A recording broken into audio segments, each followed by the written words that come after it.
Good morning. So today I have to finish up what I started yesterday, but I wanted to give you guys a little show of what we're doing and make this a little bit of an instructional. I found parts of videos that were already done for this. This is basically how to remove the DEF tank and how to remove the DEF tank frame. I've already removed the DEF tank, and it's kind of a better thing that I did that without you guys, because it'll make it easier for me to show you these couple things. So show you this stuff real quick so I can get started.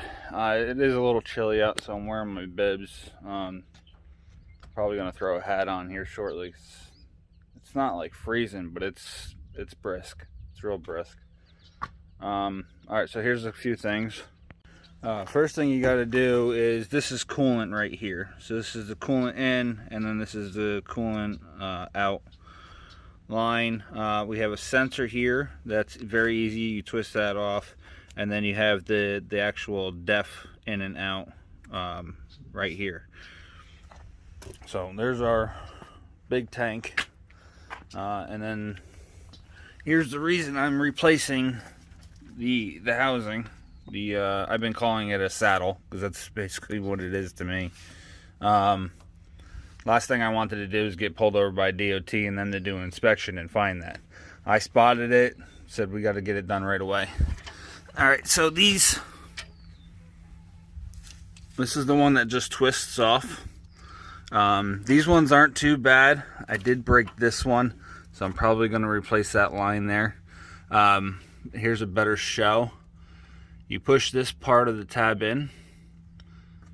You can't really see that. Maybe you see a little bit better. Yeah, you can see it better on that. You push the white part of the tab in, and it spreads the claws that hold the outside of the pipe on. These ones are the DEF, and they're done a little bit differently. I can't really demonstrate it, but you have the white clip that goes around. All the way around. All you do is, see if we can see this one a little bit better. All you have to do is grab, man, I'm trying to figure out, we'll do it like this. You grab right here and right here. All I did was grabbed it with a pair of pliers, needle nose pliers, and I squeezed it. And squeeze that and it'll pull right off. And that's it. I am going to go to the back side and make sure I don't have to unhook. Oops, I'm going to go to the back side, make sure I don't have to unhook any of this here. This here is your DEF filter housing. It's another little case on the back side of the box here. I took out these 4 bolts last night. Let me zoom this out. There we go. I took these 4 bolts out last night. And I thought they were holding it on, but they're not. There's, I don't know if you guys will be able to see it.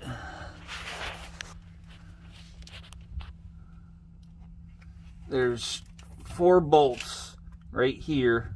There's 2, one here, one down at the bottom there, and they come through this way. There's 4 of them. So one there, one there, one there, and one there. And I'll give you a better demonstration. Here's the brand new one. So we have these 2 holes here and then the 2 holes on that side, and that's how it's mounted to the truck.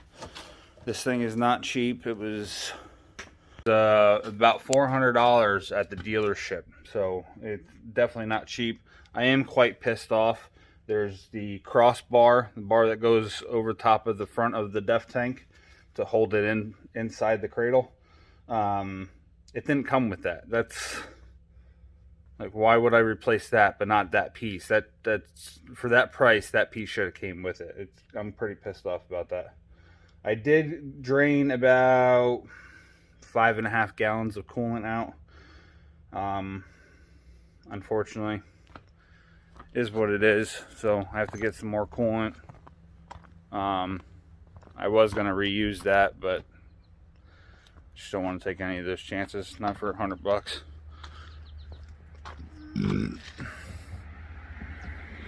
So that's it. I'll give you guys a show once I get this cradle out of here and figure out, again, I got to figure out if I need that other part taken down first. So I'm going to climb under there now and figure that out, and then go from there. So I'll show you when we get it pulled off and getting ready to put the new one back on, and I can let you know where we went from there. Alright, so I'm under the truck right now. We got another part I got to replace, which is this cover here. That's the cover. That's the bottom corner of it, which goes right here. Right here is where the big hole is on that corner. This is the filter housing. I guess the filter and the pump. I'm not really sure. I'm guessing that's the pump. I might be wrong. Either way, I have a couple zip ties here that hook these lines in. I did need to remove those 4 bolts anyway, so it's not like it's a big deal that I took them off. But these are the other bolts that I showed you before. There's one there, and then there's one up top, and then 2 on the opposite side. But first thing I need to do is unbolt this plate here so I can let this dangle, and I got to remove the zip ties so none of these cables are connected to that. I don't think that's going to be a huge deal. I think I can wait on that. The thing is just to get this detached so I can get it hanging, and then start working on these bolts here, and then I can put the jack under here and slowly lower it down so I can get my hands in here for the zip ties better. So let me work on that now. So here's where we're at right now. I know it's hard to see with that light. I can't take this one, couldn't take this one out, so I had to remove this bracket here. I had to cut a bunch of ties up here so that I could get into the bottom bolt. You can see the eye for the top bolt. I didn't have anything long enough or skinny enough to get through here to get to the other side with the impact. And then the other one, I just took off these bolts on the other side. And now we're getting ready to push. Instead of cutting these zip ties, the things that they're zip tied to are just pressured in there. So I can just pluck them out. We're going to take a little screwdriver from the other side and just pop them back through. And then I'll just pop them into the new one. This way we don't have to redo any zip ties or anything there. Box is out.